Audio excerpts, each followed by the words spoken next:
The media and all those जिसने भी Ralph Rangnick को क्रिटिसाइज किया when he was at Manchester United, they all owe him apology. Ralph Rangnick was never a problem, लेकिन जिस तरीके से उनको पोर्ट्रेट किया गया इंग्लिश मीडिया की तरफ से, इंग्लिश पंडिट्स की तरफ से, जैसे कि यूनाइटेड के सारे मसले राल्फ रैंगनिक की वजह से। राल्फ रैंगनिक के जाने के बाद मसले जू के तू थे, और राल्फ रैंगनिक मुझे हमेशा से पता था कि he is a world class manager.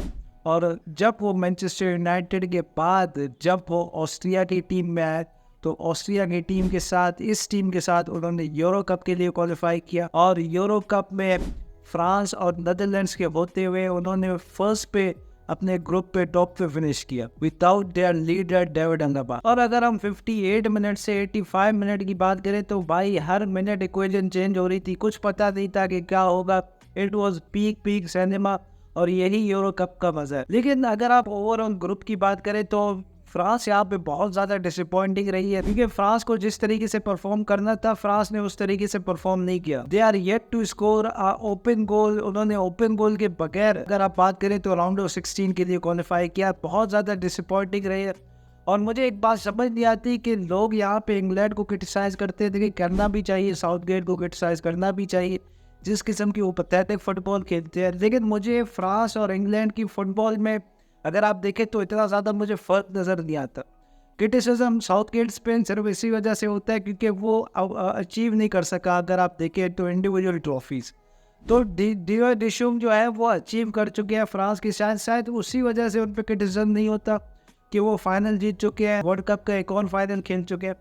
लेकिन अगर आप ओवरऑल गेम की बात करें तो मेरे ख्याल से ओवरऑल फ्रांस और यहाँ पे इंग्लैंड में कोई फ़र्क नहीं है। अगर आप फ्रांस की भी बात करें तो फ्रांस इंडिविजुअल ब्रिलियंस की वजह से यहाँ पे जीतती है। बाकी गेम प्ले ऑलमोस्ट दोनों का सेम है, काफ़ी ज़्यादा शिट गेम प्ले। टूर्नामेंट शुरू होने से पहले की अगर आप यहाँ पे बात करें तो टूर्नामेंट शुरू होने से पहले यहाँ पे लोग कह रहे थे कि भाई पोर्चुगल, यहाँ पे इंग्लैंड, यहाँ पे अगर आप बात करें फ्रांस, तो ये तीनों teams one of the favourites to win the tournament. लेकिन ये टूर्नामेंट शुरू होने के बाद तो मुझे ऐसा लग रहा है कि फ्रांस शायद क्वार्टर फाइनल से आगे ना जाए। जिस तरीके का रन आया है कि स्पेन, जर्मनी, पोर्चुगल, ये सारी टीमें एक दूसरे के अगेंस्ट अब लड़ेंगी, तो मुझे तो मुश्किल लग रहा है कि फ्रांस क्वार्टर फाइनल से भी आगे जाए अगर वो इस तरीके की परफॉर्मेंसेस करें। भाई how can a manager bench Eduardo Camavinga और रैबियो को वो स्टार्ट करवा रहा है। रैबियो की अगर आप पूरे गेम में इनपुट देखें तो क्या ऑफर करता है भाई रैबियो, मुझे आज तक ये बात समझ नहीं आई। और क्या चीज़ है जो कि रैबियो आपको ऑफर करता है वो आपको वो कमाविंगा ऑफर नहीं कर सकता। I think it's high time for France to कि वो भी सोचे इस चीज़ के बारे में, और इंग्लैंड के साथ वो भी सोचे कि वो भी अपना मैनेजर चेंज करे। ज़िडान जो है इन वेटिंग है। तो मेरे ख्याल से मैं तो यही कहूँगा कि अगर आप बात करें तो इंडिविजुअल ब्रिलियंस के अलावा इस गेम प्ले के साथ आई थिंक उनको भी सोचना चाहिए कि वो मैनेजर चेंज करने की तरफ जाए इस यूरो कप के बाद। बट मुझे पता है कि उन्होंने रिसेंटली यहाँ पे रिन्यू किया है, तो यहाँ पे मुश्किल ही होगा कि वो टीम को सेक करें।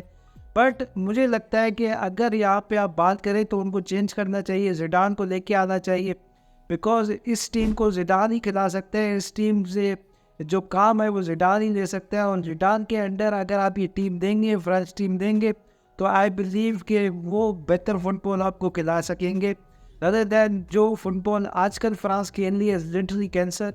फर्स्ट गेम में भी यू गॉट लकी, जहाँ पे आप ऑस्ट्रिया के अगेंस्ट आपने एक गोल स्कोर किया, और ऑस्ट्रिया जो है वो अनलकी रहे कि उन्होंने गोल स्कोर नहीं किए जो उनको चांसेस मिले। अगर वो कर लेते तो फिर फर्स्ट गेम में भी आपको रिजल्ट नहीं मिलता।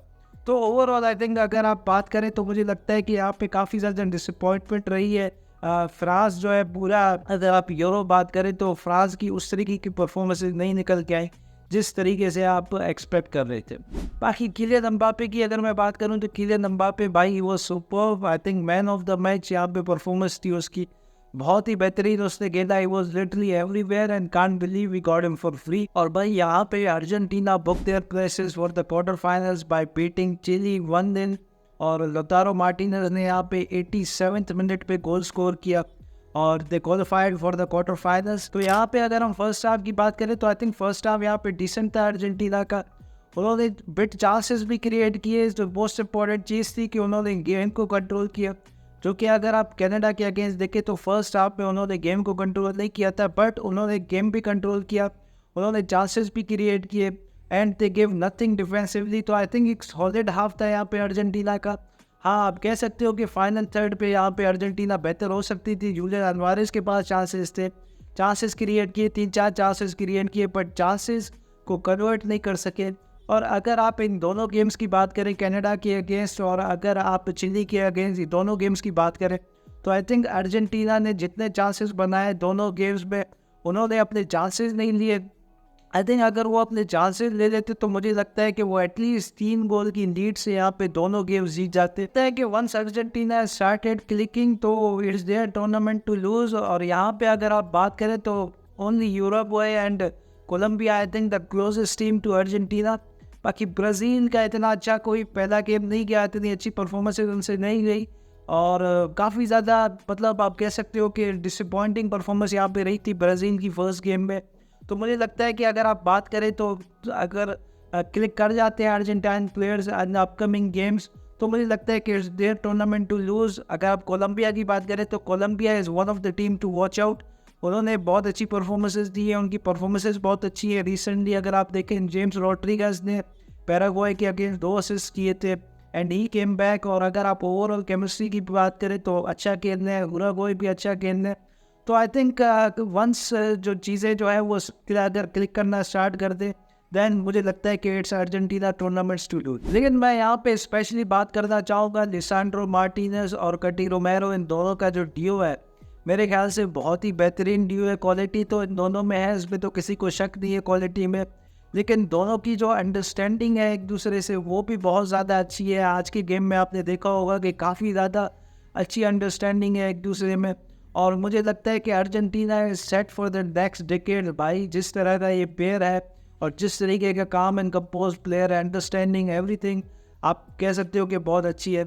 बाकी एंजो फर्नांडिस की अगर हम यहाँ पे बात करें तो एंजो फर्नांडिस की परफॉर्मेंस मुझे बिट ऑफ लगी।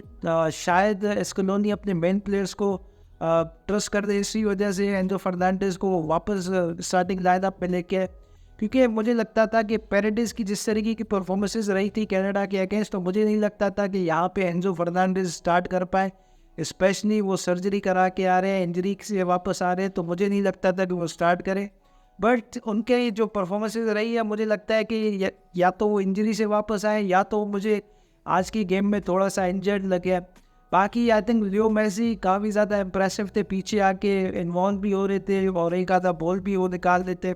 और जो शॉट उन्होंने लिया था लिटरली मुझे तो मेक्सिको वाले गोल की याद आ गई थी उस शॉट से, जो जिस शॉट ने पोस्ट को हिट किया। तो आई थिंक ओवरऑल अगर आप बात करें तो फाइनल थर्ड में यहाँ पे अर्जेंटीना इम्प्रूव हो सकती है मेरे मुताबिक। बाकी आई थिंक काफ़ी ज़्यादा अच्छी परफॉर्मेंस यहाँ पे overall. I think every team once they start clicking, तो मुझे लगता है कि it's their tournament to lose. So that's my opinion, guys. That's my review for the games. बाकी do let me know in the comments what do you think about Austria, जो underdog story जो हमारे सामने निकल के सामने आई है। France के बारे में आपका क्या ओपिनियन है कि कहाँ तक जाएंगे France? Do you think that France quarter final से आगे जा रही है या आपको भी लगता है कि नहीं फ्रांस क्वार्टर फाइनल से या not one of those teams जो कि फेवरेट है इस टूर्नामेंट में? Do let me know in the comment section. तो मिलते हैं नेक्स्ट वीडियो में, तब तक अपना ख्याल रखिए। Until next time, peace out.